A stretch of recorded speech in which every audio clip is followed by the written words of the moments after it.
Kinabukasan, ipinatawag ni Zero ni Alice. Hikab siya ng hikab dahil 6:30 pa lang ng umaga. Ipinatawag siya kasama sina Kyumi at Naami sa Adventurers Guild lobby, partikular na sa conversation area. Isang bagong team formation, congratulations. Sabi ni Alice habang pumapalakpak. Tinanong ng tatlo kung bakit sila ipinatawag ng pagkakaga. Ipinaalam sa kanila ni Alice na silang tatlo ang kukuha sa B-rank dungeon na Cursed Underground 2 mula ngayon, at kung magtatagumpay sila, handa silang imbitahan ni Alice na sumali sa kanyang clan, ang S-rank clan na Carnelian Rage. Nagulat ang tatlo nang marinig ito. Medyo strict kami, alam nyo yan, pero kung interesado kayo, ano sa tingin nyo? Sabi ni Alice. Nakita ito ni Kyumi bilang isang test para makapasok sa clan ni Alice, at syempre mas interesado sila at nangakong gagawin ang lahat. Masaya si Alice na pumayag ang tatlo. Nakangiti siya habang nakatitig sa kanya si Kyumi at naalala ang isang bagay mula sa kanyang panahon 20 taon sa hinaharap. Ang Carnelian Rage ay itinuturing na top S-rank clan bago ang kanyang reincarnation, nag-disband na ito noon. Naalala niyang narinig ito sa balita noon pero hindi niya maalala kung bakit. Nakatulala ka na naman, nakuha mo ba? Biglang sabi ni Zero. Itinuturo niya ang kanyang daliri kay Kyumi Aki habang sinasabing isang exception na mascot sa kanyang rank. Siya ay kasalukuyang A rank, si Naami ay B rank, habang si Kyumi Aki ay C rank. Siya ang pinakamababang rank sa kanilang tatlo at ngayon lang niya ito na-realize. Sinabi ni Zero na napakabagal niyang makarealize. Anyway, magtrabaho tayong muli, sabi ni Alice. Tinanong ni Zero kung magiging charm ba ulit ito, at hinawakan ni Alice ang kanyang ulo at sinabing tama siya dahil makakaapekto rin ito sa kanilang official admission. Nangako si Zero na ibibigay ang lahat sa test. Kasabay nito, naguluhan si Kyumi dahil akala niya ay miyembro na si Zero ng clan ni Alice. Naglakad palayo si Alice habang ipinapalam sa lahat na ang test ay magsisimula bukas. Pinayagan na niya ang tatlo na umalis at sinabihang maghanda para sa test bukas. Naglakad na rin palayo si Zero, ipinapalam kina Kyumi at Naami na uuwi na siya para laruin ang kanyang backlog ng mga games. Pero biglang hinawakan ni Kyumi ang kanyang hoodie at sinabing, kung may oras ka pa, sumama ka sa amin. Ano? Gawin mo ang sarili mong preparations, hindi ka na beginner, naiinis na sagot ni Zero. Pero naguluhan siya nang sabihin ni Kyumi Aki na hindi ang sarili niyang preparation ang kailangan niyang ihanda, kundi para sa kanya, Zero. Kukuha tayo ng magandang bagay, dagdag ni Kyumi Aki.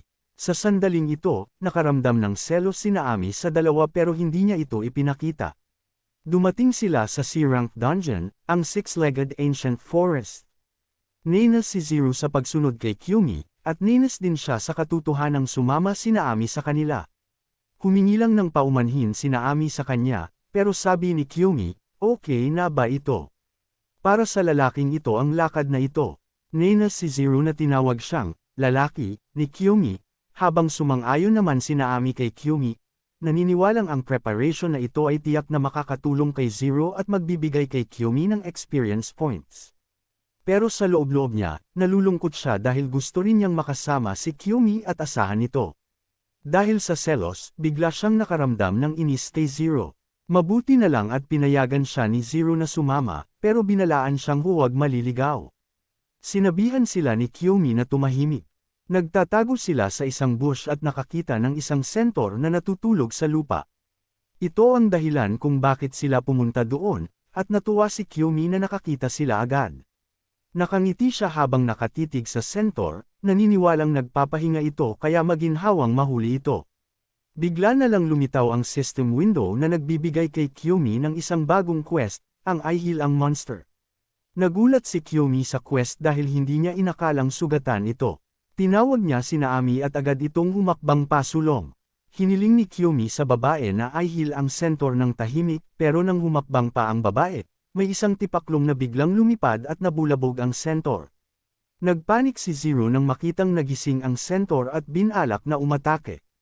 Agad niyang itinulak sina Naami at Kyumi Aki sa lupa dahil sinubukan silang patamaan ng centaur ng arrow. Mabuti na lang at bumaon ang arrow sa puno.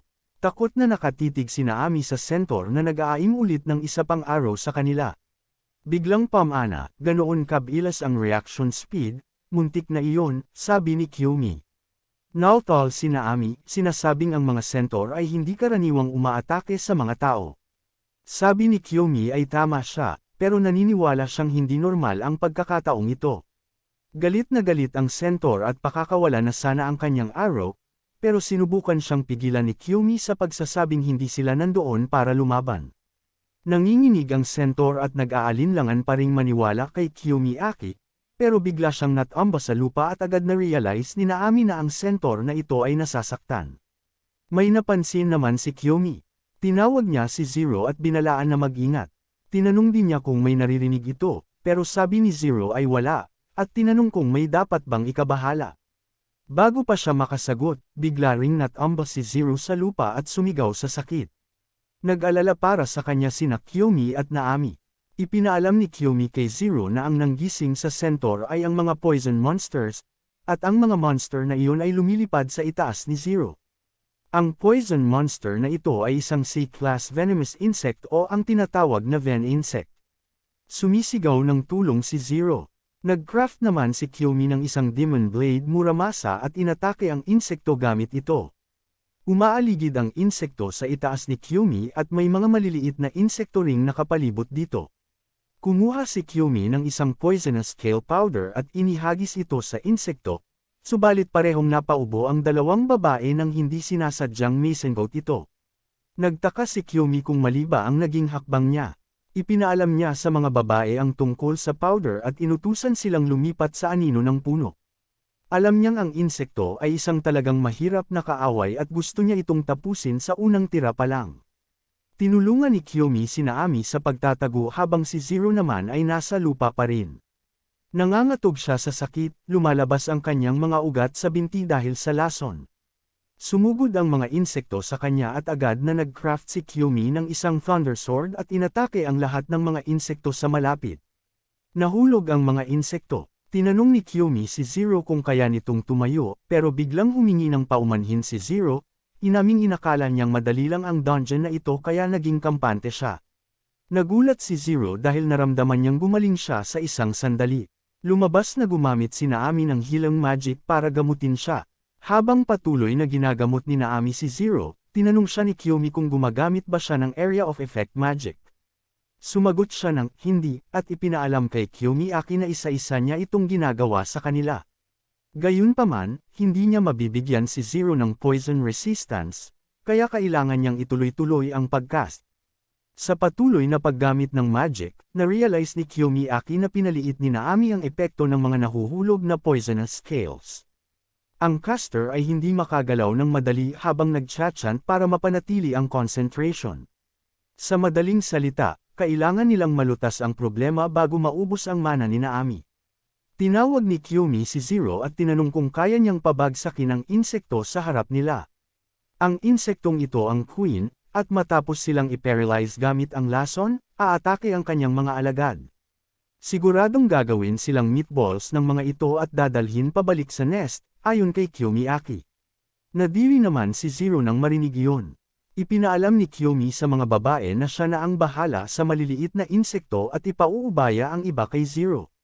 Pumayag si Zero at pareho silang nagsimulang umatake sa mga monsters. Nagawa ni Kyumi na ubusin ang napakaraming maliliit na insekto na ikinagalit ng Queen Insect. Kung galit ka, bumaba ka rito. Sigaw ni Zero at nagpakawalan ng 3 arrow. 2 arrow ang tumama sa pakpak ng Queen, pero ang isa ay sumablay. Tumingin ng diretso ang Queen Insect kay Zero at kinabahan si Zero dahil alam niyang walang gaanong epekto ang kanyang mga arrow. Patuloy na nagbibigay si Naami sa kanila ng mga buffs at pinalalakas ang kanilang health, at alam ni Zero na kailangan nilang magmadali. Lumipad ang Queen Insect patungo sa kanya, itinutok ang matalim nitong tibo at tinamaan siya nito, dahilan para tumama siya sa lupa. Dumausdas siya pabalik at napaungol sa sakit. Tinawag ni Kyumi ang pangalan niya at nag-alala para sa kanya. Sinabi niyang ayos lang siya at agad na nag-aim ulit ng isa pang arrow sa Queen Insect, pero nang binitiwan niya ito, naharangan ito ng Queen Insect gamit ang tibo nito. Nagpanik si Zero dahil hindi niya alam kung ano pa ang magagawa niya. Sa sandaling ito, may humawak sa braso niya. Tumingin siya rito at nakitang ang centaur iyon. Inabutan siya ng centaur ng isang bao at naguluhan siya rito. Kasabay nito, nagcraft si Kiyomi ng isang Troll's Greatsword at hinarangan ang Queen Insect habang balak nitong atakihin si Zero. Natuliro si Zero habang na-stuck ang Queen Insect. Hihiramin ko muna ito, sigaw ni Zero at ini-extend ang arrow. Ginamit niya ang bow ng centaur, at sa sandaling binitiwan niya ang arrow, lumikha ito ng isang napakalakas na nagniningning na liwanag.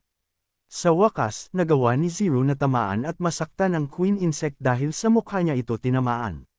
Sumisigaw sa sakit ang Queen Insect, dahilan para hindi ito makalaban.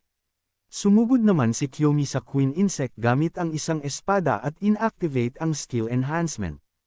Inatake niya ang Queen Insect gamit ang kanyang Thunder Sword at tumalsik ang dugo ng insekto. Pinagpuputol ito ni Kiyomi at ang mga bahagi nito ay nalaglag sa lupa. Nakahinga ng maluwag si Naami, hanggang sa marinig niya ang pagtawag ni Zero. "Hoy, hindi mo ba siya pwedeng tulungan?" Tanong ni Zero. Gusto niyang i-heal ni Naami ang centaur. Alam niyang maraming energy at mana ang nagamit ni Naami. Tinanong siya ni Kiyomi kung ayos lang ba siya rito at kung kaya pa niya ng mas matagal. Mabuti na lang at sumagot si Naami ng oo. Inactivate niya ang kanyang healing power at ginamo ang centaur. Bumangon ang centaur at nagulat na makitang bumubuti na ang pakiramdam niya. Sa sandaling ito, nakatanggap si Kiyomi ng notification na nakumpleto na niya ang quest at may reward items na ibibigay. Ito ay isa pang adventurer's key. Sobrang saya ni Zero at nakangiti siya sa centaur. Ibinigay niya pabalik ang bow ng centaur at nagpasalamat sa kabutihan nito sa pagpapahiram ng bow. Nakakagulat na tumanggi ang centaur na tanggapin ang bow. Nakangiti siya kay Zero at umalis ng walang anumang salita. Nagtaka si Zero kung sinadya ba talaga ng centaur na ibigay ang bow sa kanya. Narinig niya pagkatapos na tinawag ni Kiyomi ang kanyang pangalan. Itinuro ni Kiyomi ang bow na hawak ni Zero at ipinaalam sa kanya na ang bow na ito ang ultimate gear para sa mga archers. Nagulat si Zero nang marinig ito dahil wala talaga siyang kaalam-alam. Naalala ni Kiyomi na nabanggit na niya kay Zero ang tungkol sa isang bow noon. Ayon sa kanya, gumagawa ang mga centaur ng kanilang mga bow sa pamamagitan ng paghahalo ng sarili nilang magic sa mga ito. Ang performance ng mga bow na ito ay higit na nakakalampas sa anumang gawa ng tao. Hindi ito isang bagay na madaling makuha ng kahit sino, kaya naman orihinal niyang balak na itago o itakas ito. Gayunpaman, madali itong nakuha ni Zero mula sa centaur nang hindi nagnanakaw. Sinabi ni Zero sa kanya na napakasama niyang tao. Pero ramdam ko na talagang amazing ang bow na ito sa paghawak ko pa lang, sabi ni Zero. Namangha rin si Naami sa bow at nagulat si Zero na nagbago ang pakikitungo ni Naami sa kanya.